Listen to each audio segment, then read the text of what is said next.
Thank you. Welcome to our stage. Again, back we have Colin, Norma, Trey, Sarah, and our moderator, Moira, from the Tyee. Thank you all for being here with us.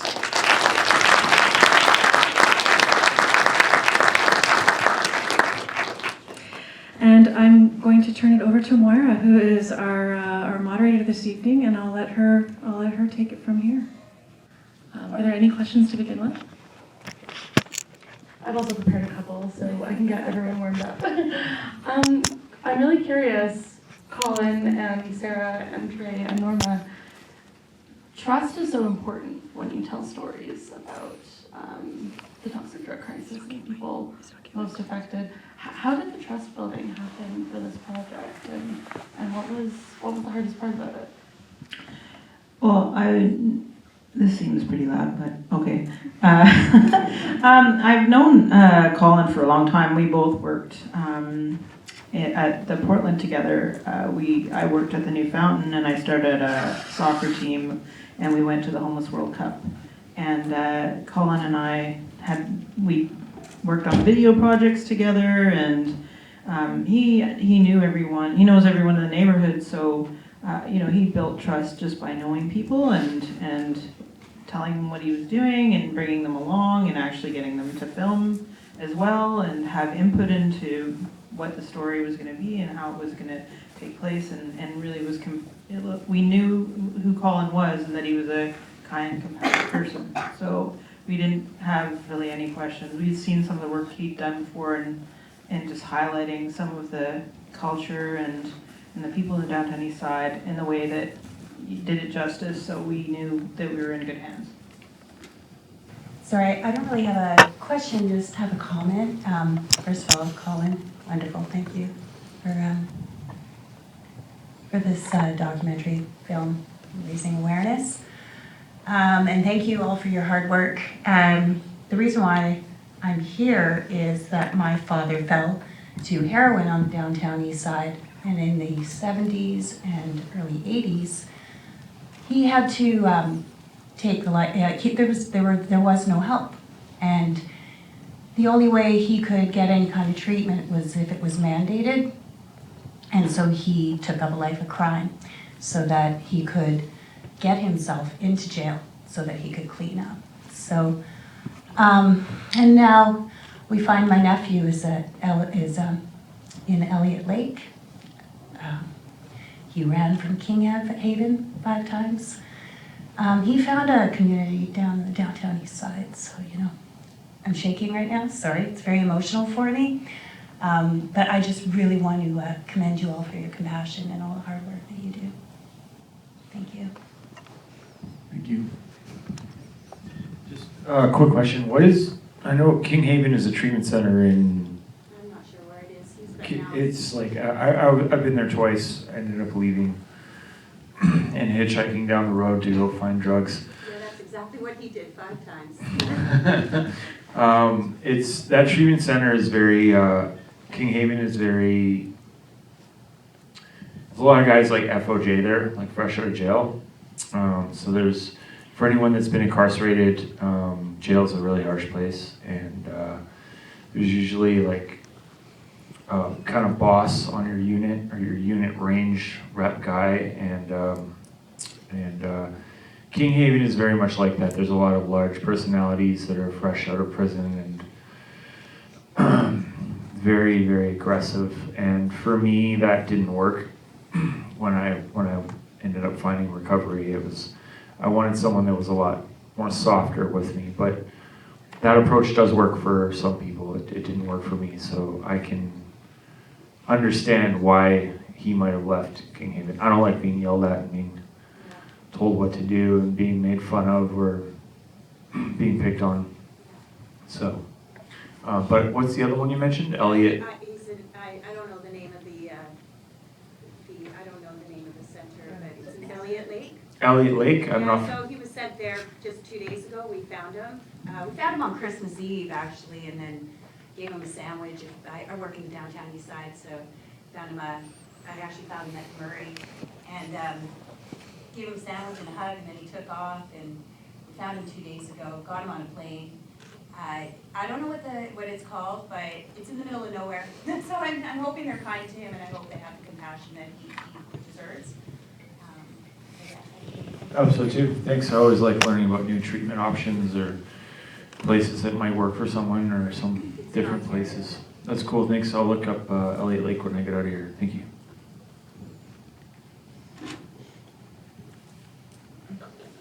Yes, I see a question up there. Hello.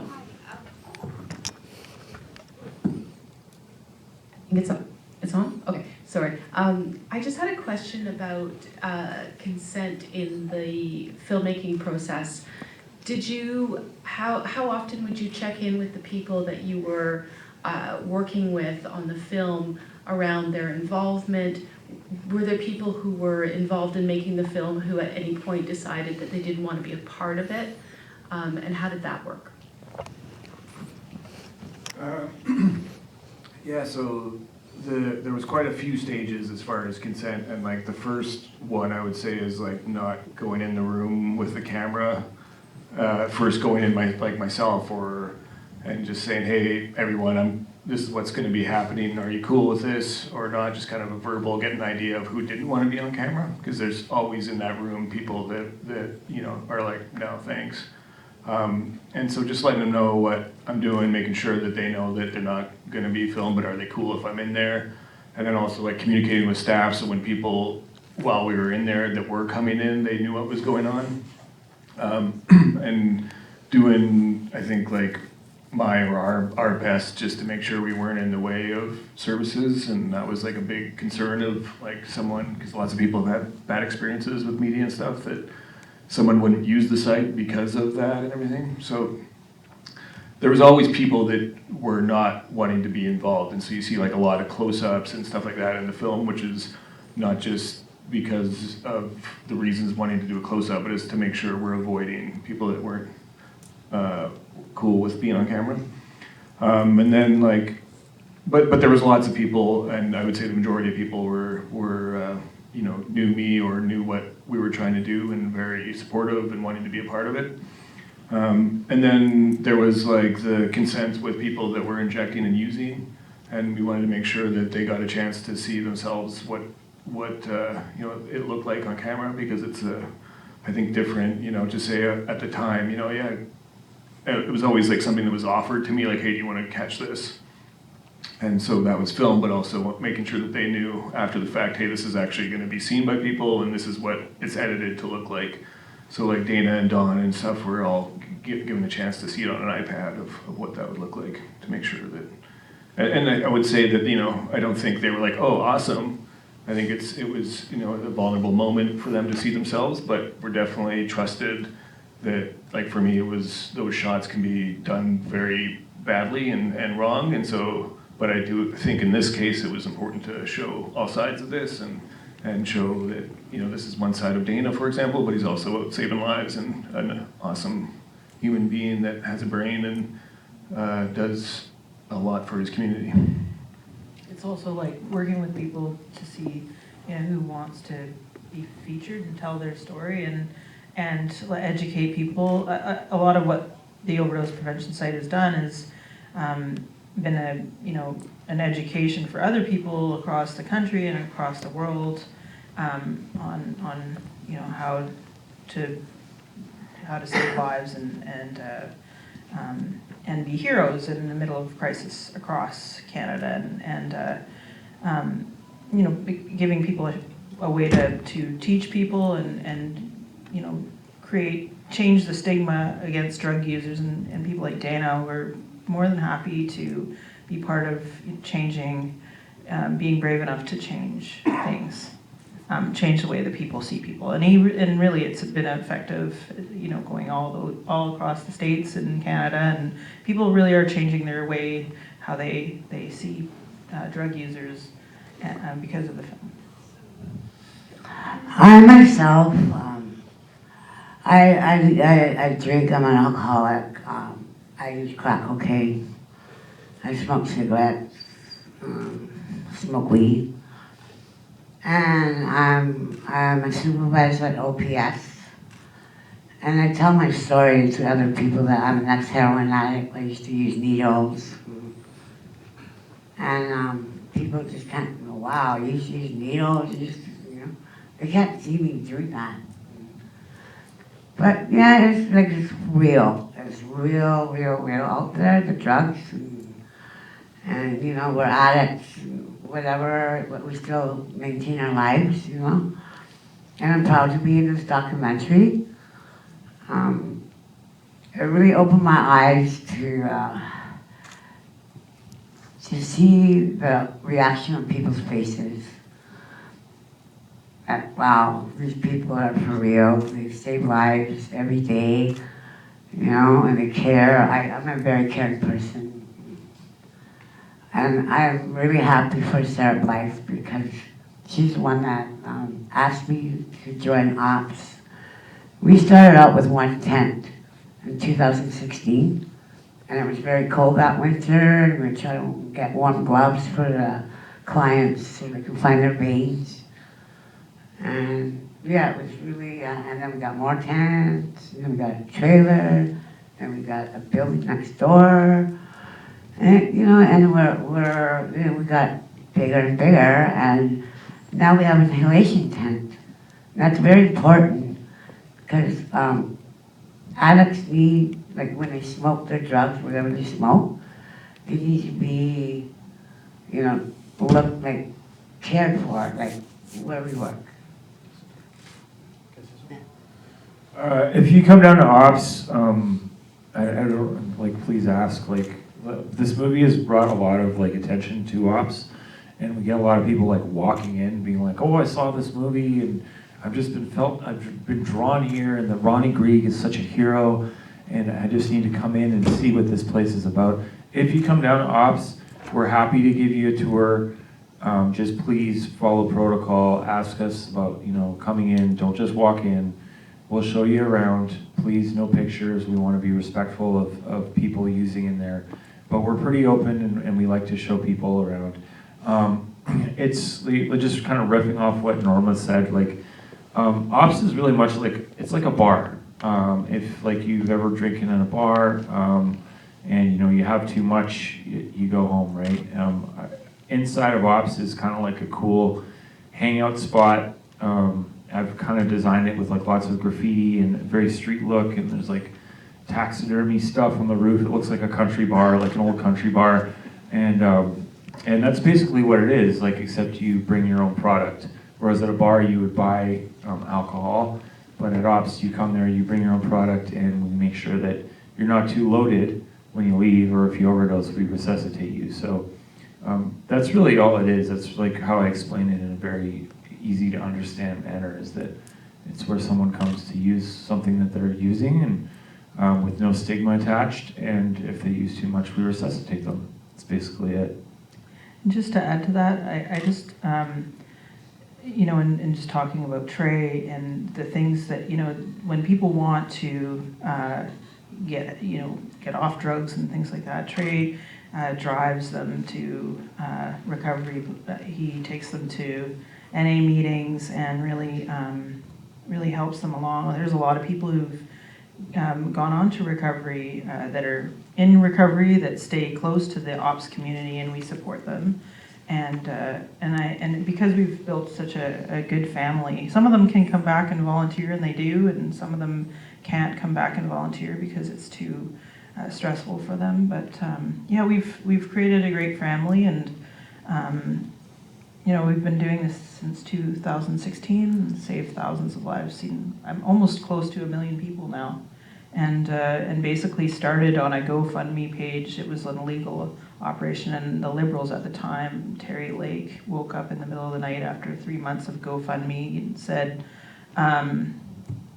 these guys are saving lives, because we were collecting data and showing how many people we were saving, and they supported us at that time. So it did take some work, but we're supported, but it's always a political challenge. It's a political challenge in New York, where Colin is right now, and all across the states. They're trying to get overdose prevention sites, and it's a really challenging time, isn't it? Sorry, I've lost my train of thought We're there. just talking to each other now. Sorry. Do you want me to, should I answer that? Yeah, I think it's interesting for people to know what's happening in the States, because you've been going across the States. Check. Yeah. Yeah, so, that's a complicated, actually, question. But yeah, the first two overdose prevention sites in the U.S., public overdose prevention sites in the U.S. recently opened in New York. In large part thanks to my lovely wife, Kaylin, who I was talking about earlier, worked in the downtown Eastside with Sarah and Norma. And Normie worked with her. But yeah, so I think it's in the first year it's saved over 700 lives and over $20 million in emergency response services. And I think with this film going around to different places in the U.S. as well, like I was kind of shocked at how open people were to these ideas, because U.S. is very, war on drugs, let's just double down on criminalizing and all that stuff. But I think the crisis has had such a devastating impact that people are kind of obviously sick of doing the same thing, and record number over 100,000 people are dying a year in the U.S. now. So. They're still illegal federally, and they're struggling to be funded because the city and state both support them but are unwilling to risk funding them. So it's it's scary times. It's sometimes month to month as far as funding goes, but they're doing it and saving lives. And I think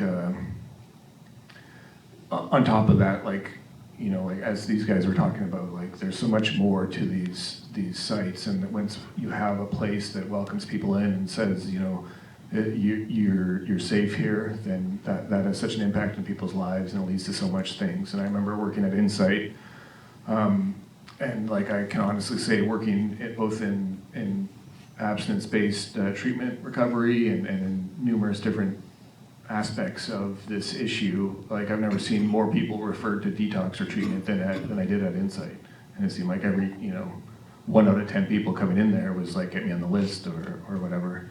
And that's one thing that I think, especially in the U.S., it's people have to have this idea of, or people only have one idea of treatment or what that means, and that really has failed a large group of people that are struggling, and so you look at people like Norma, who, yes, she drinks or smokes cracks, but was able to, stop using heroin and cold turkey on methadone as well, made amazing changes for what worked for her, and is, I say this with no exaggeration, one of the kindest and most compassionate people I've ever met. But into some people's ideas of what recovery means, that Norma wouldn't fit into that. And so I think that we really need to expand our idea of how to help people, because everyone has their own path and everyone needs different things. So one of our employees is BC's most notorious cat hurdler. So he can never ever get a real job, and he is totally screwed for the rest of his life because of some of the choices he's made. But he finds working at ops and being able to come in and do a cash shift for some money, it's actually reduced his desire to do any kind of crime, and he's just over and over and over again thanks us every day for having a place for him where he can do gainful employment. It means a lot to him, and and that means that he doesn't do B&Es anymore. So it's a good thing for a lot of people.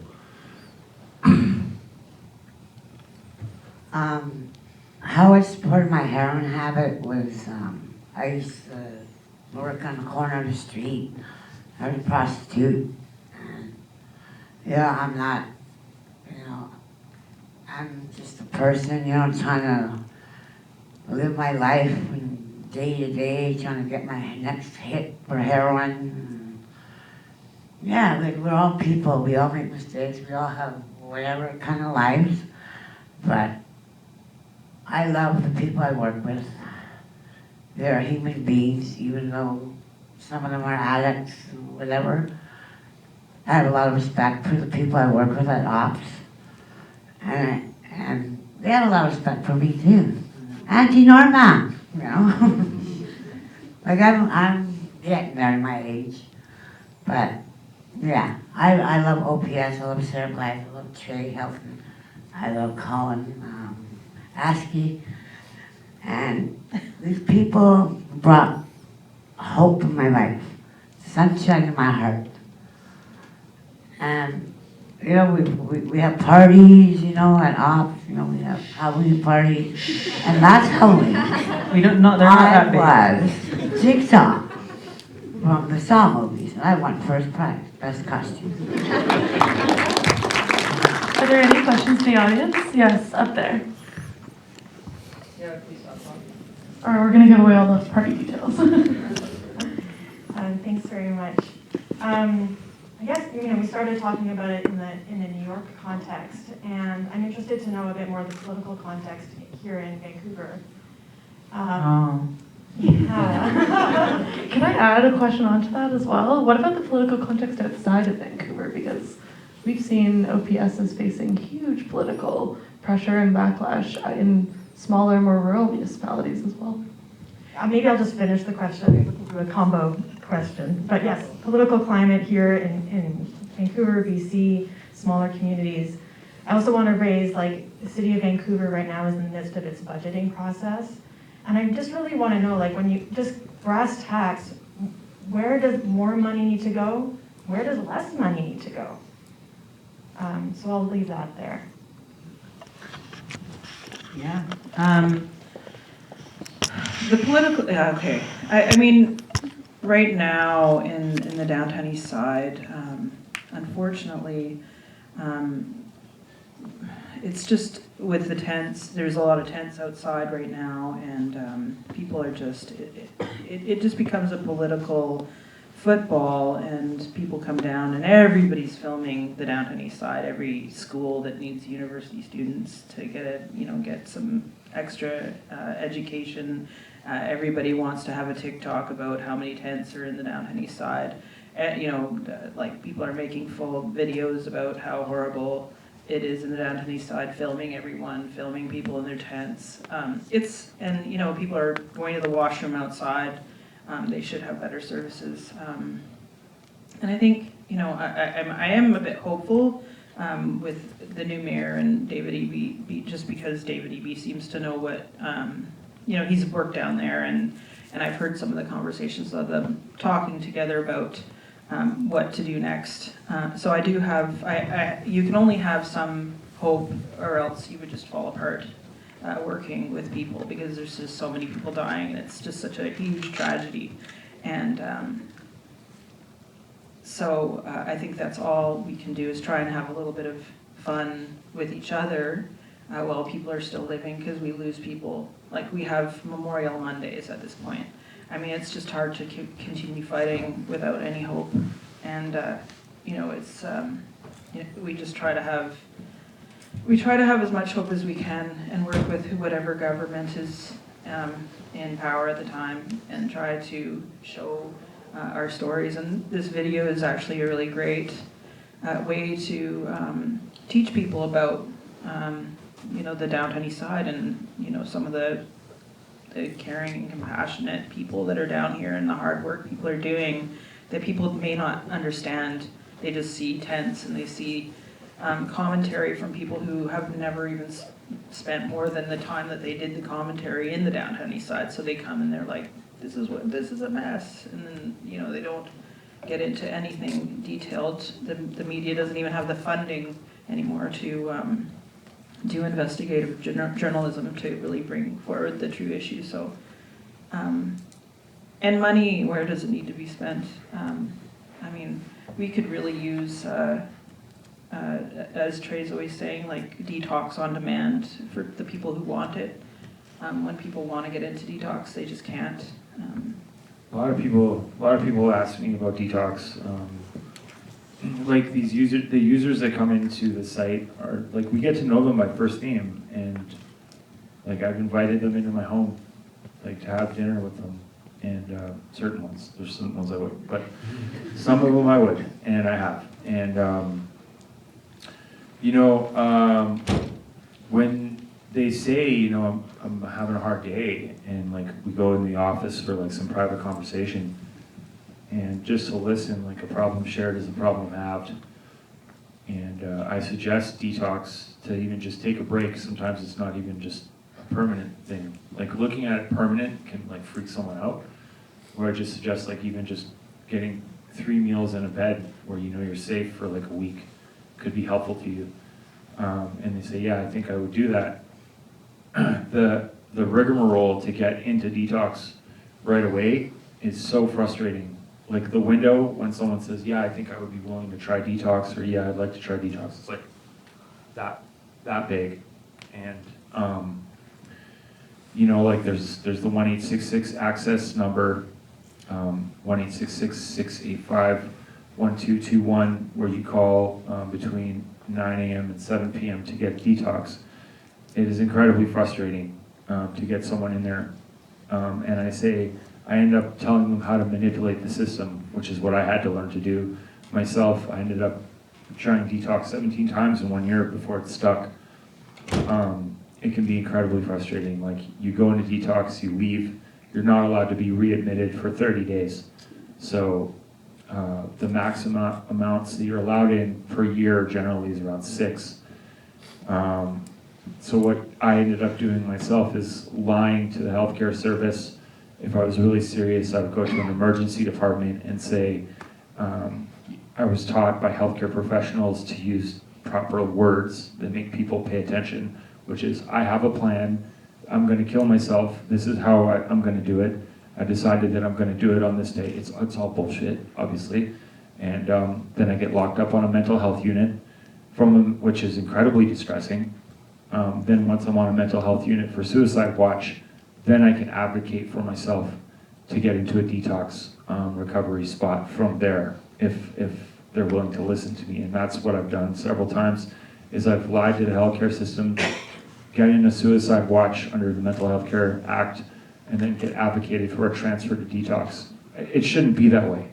That's messed up. So when someone says they want detox, and we call the access number, which is spray painted in big numbers right across the inside of ops, 1-866-658-1221. It can be up to a 2-week waiting period, as well as with the benzo dope. The benzodiazepines that is in the drugs right now is incredibly toxic. You need to be at a medically assisted detox. The medically assisted detox over on Great Northern Way and 2nd and Main Street is a non-smoking facility. Like for people that are trying to quit fentanyl or crystal meth, to take away their cigarettes from them. It's a bit much, man. Come on, like one thing at a time here. So a lot of people have left detox facilities just because they're not allowed to smoke. It's just one little simple thing like that can make a person leave. So there's definitely a lot of changes that could be made to the healthcare system and detox access, as well as giving people who are trying to quit drugs a little bit more access to tobacco products. I know everyone's moving away to like get away from tobacco. Tobacco's bad, but I think it's a little ridiculous. That's just my opinion. When I went to detox, I'd go there just to have baths. Like seriously, I sat myself in for 7 days just to have baths. Because where I live, there's only a shower, so okay, I'm gonna try myself in detox now just to have baths. Anyway, James, where are you? You were just there, Mom. Anyway, I want to thank you guys for seeing the documentary about 11 and Time of Fentanyl. And I appreciate every thought that comes across your mind about how we save lives every day and how we cope with our own lives too. And I have a lot of respect for the people down here. I pray for everybody every day. And that's just the way I am. I'm kind, But There's another side of me you don't want to know. That's not true. I love you, Sarah. We have another question here. Thank you. Oh, yes, in the back. Oh, hi. I just wanted to clarify, I don't quite understand how you get your funding, because it sounds like you started this through GoFundMe. And now, do you get funding from the government? And if so, is it totally dependent on each new government's agenda? And so every time there's a new one, you have to worry about whether you're going to lose everything? You know, we're so the absolutely bare minimum of what the government should be doing. I would be shocked if they cut our funding at this point, because people would just die. I mean, at an even more rapid pace. We it's anyways. Yes, so we did a GoFundMe. We showed how many people were using our service. People were overdosing, and actually what happened to begin with was I ran a market called the downtown Eastside street market, and it's vendors and people in the community. And what had happened was since it was outside in the downtown Eastside, people would run to us when there was an overdose, and so we just sort of prepared ourselves. And then I was like, you know what, we just got to set up a table and tent and chair and get organized here. I don't really give a shit about what anyone says about it, because anyone who sees a person dying in front of them is going to do something. It's just, you know, it's what you're taught to do when you take any emergency training. So there's just no way we would do it any other way.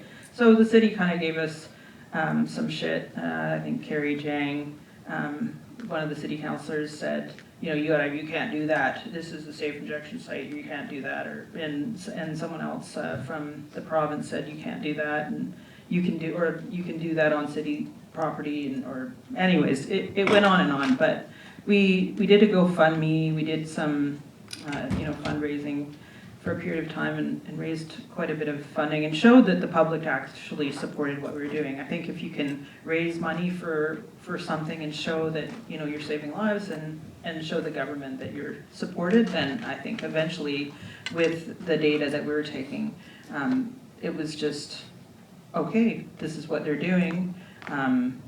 We have to help these people, you know, and I think that's kind of how it happened. But they do fund us now, and they fund other overdose prevention sites now. But I think it's the bare minimum of what any government should be doing for people. I don't think, you know, I would be devastated to think that we would be going on and on for the rest of eternity like this. Like, something has to be done. We have to get housing for people. We have to get bathrooms at this point for people. We got to get people out of tents. People got to live normal lives in order to exist in the world in a happy place. People shouldn't be living like this. This is just incredible that people would be living like this. And I can only hope that we're gonna, you know, do something about it soon, because I think that I don't think that, you know, as happy and joyful as we can sound, I don't think we could go on like this forever. Do we have any more questions? Oh, yes, down here in the center, please. Thank you.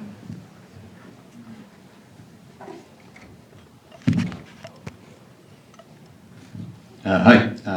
Yeah, so I know that like we've had the recent introduction of decriminalization, and I suppose overall, hopefully that is to be seen more as a stepping stone. It's not enough or whatever. But I was kind of wondering what the stepping stone is to. What in your opinion? I know it's the $1 million question. Like, what's the solution? But legislatively, if you were given your wherewithal, what would you like to see? Well, I think, like, people are homeless. You know, giving people proper housing makes people feel better in life. They're able to do better. People that are using drugs, some of them are using them for mental health or physical health conditions. I think we need to get them onto safe supply of something that's not going to kill them. I think that's kind of the next step for people who are going to continue to use drugs, that are going to come in, they're going to go into recovery and they're going to come out of recovery. And that's when they're most at risk of dying, actually, because they build up a tolerance to the drugs when they're using them, go into recovery, and then come out, and then they have no tolerance to what they're using, and that's when they die. Like, it happens all the time. It happens when they get out of jail. It happens when they get out of the hospital. It happens so frequently that it's a really, really tough time. So, you know, a lot of times we'll talk to recovery centers, and they'll be in touch with Trey and say, hey, this guy's getting out. You wouldn't know that by some of the conversations that are happening publicly right now. A lot of people ask me to keep tabs on people, and I do that. I'm not supposed to. I'm not supposed to break confidentiality, but I have a lot of families that will reach out to me secretly on Facebook and ask for a confirmation of life, or people from treatment centers will give me the heads up, because I am in the 12-step community. I won't name it specifically which one, but they kind of both overlap. And yeah, I get a lot of notifications to look out for certain people and just give sign proof of life. So. Are there any more questions in the audience? We've got time. Oh, I see one up in the corner there. No questions from James? Come on, Jay. And then we'll go to the gentleman in the middle after. That's a little bit loud, my bad. Colin, yeah, I just had a question around like what kind of drove your passion to making films around this topic, and where you received your funding to make such good work. Yeah, good job, everyone. That was amazing.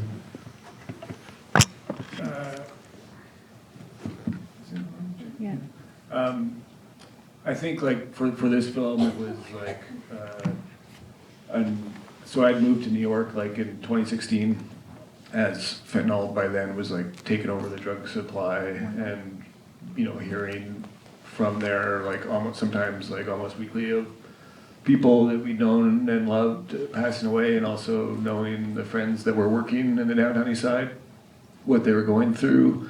And also I remember just seeing the media at the time's focus was a lot on the paramedics, and you know, not to take anything away from them, obviously this crisis is really difficult on a lot of people, but no one was really shining a light on the community's response, and they were the real first responders, you know, that were teaching themselves how to use naloxone and saving the lives of their loved ones. And so that's what I was like, an emotional response. I need to show this somehow, and did my best to do that.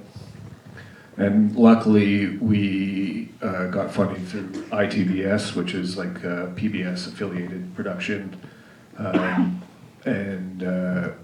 so that was huge, because that was like right before COVID happened, and I had a child on the way and was like, oh my God, we're screwed because it's America and there's no mat leave.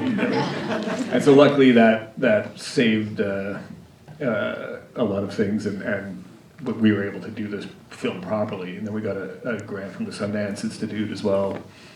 And that, yeah, so that's how it was made. It's not like a crazy budget, but it was able to do it properly, which really it meant a lot, you know. And plus we got an award. We got an award. A couple awards. Yeah, a couple awards. We've got time for one more question. I believe that was from the gentleman in the back.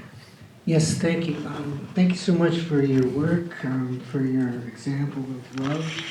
The title of the film is very appropriate. My question is a bit of like a supply and demand question. I wasn't quite sure from the film how busy ops is. Like, I just wanted a sense of when you open your doors, or you kind of run off your feet all day long, are there periods when it goes into a lull and you have some rest? And then are there people in the downtown east side who know about it, know that it's there, and are users, but don't want to go, don't want to show up? And if there are such people, what are their reasons or motives for not wanting to use ops? I can answer both those questions. Thank you. Yeah, when we open up in the morning, generally it's pretty slow. People are hunting and gathering still until about 11, and then we start getting busy at 11 a.m. People start rolling in, and then pretty steady. Pretty steady through the afternoon, and then it kind of slows down a little bit before dinner, and then it gets packed again after dinner. And our outdoor smoking facility is incredibly busy. It's small and very busy. I can only really equate it to like a packed patio on Commercial Drive in the summertime, except everyone's smoking fentanyl and smoking speed instead of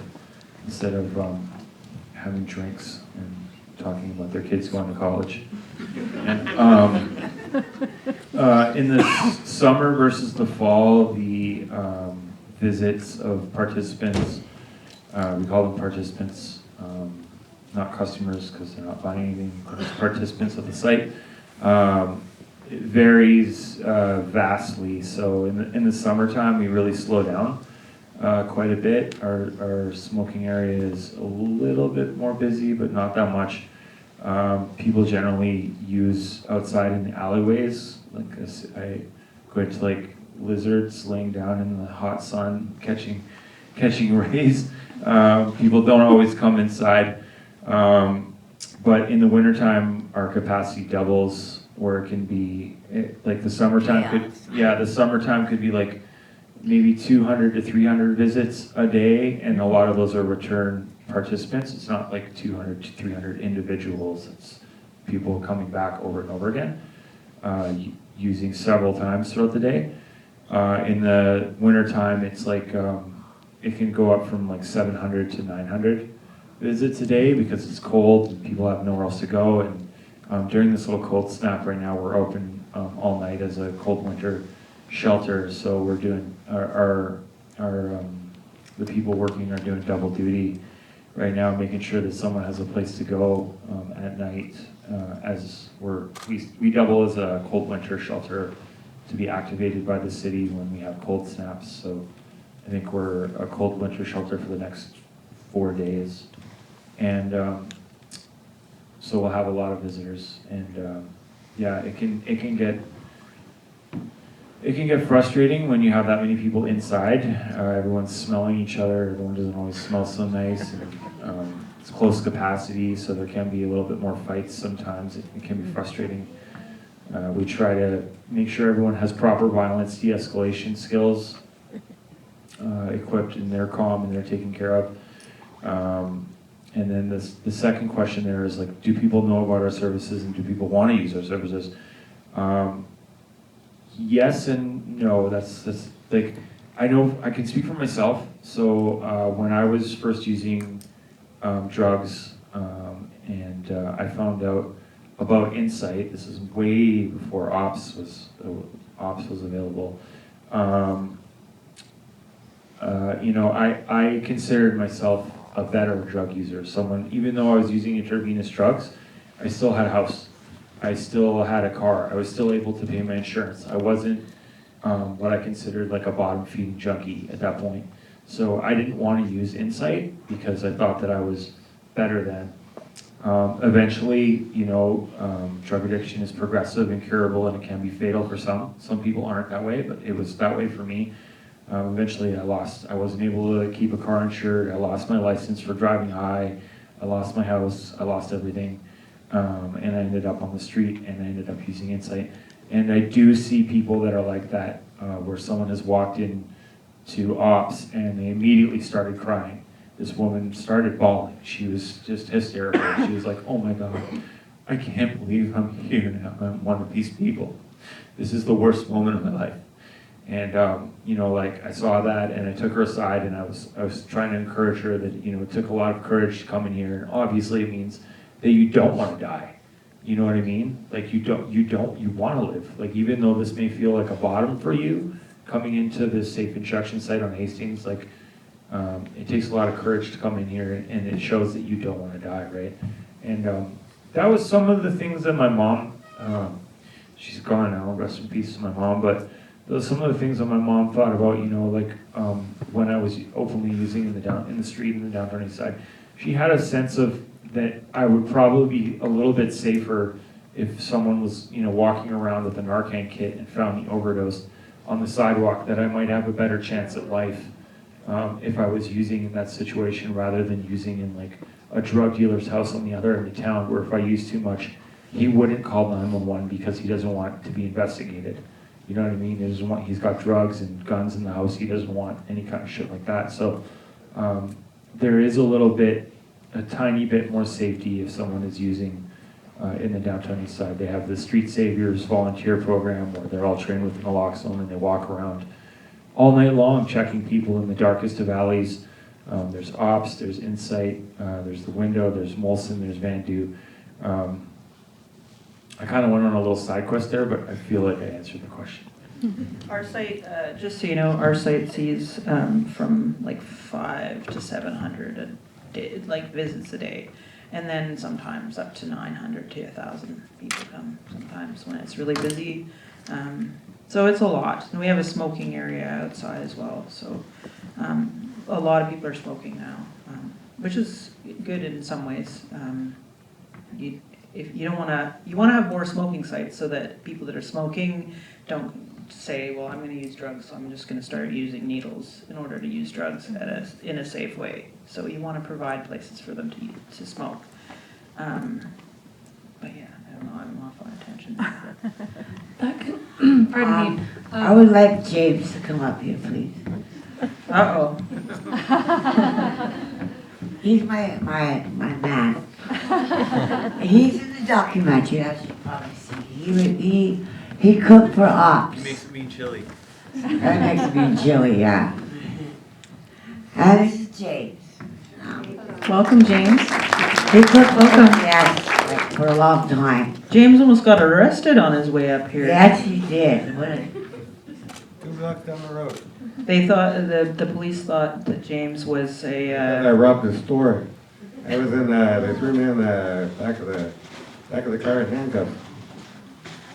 Thank you all so much for joining us tonight. James, Norma, Trey, Sarah, and Colin.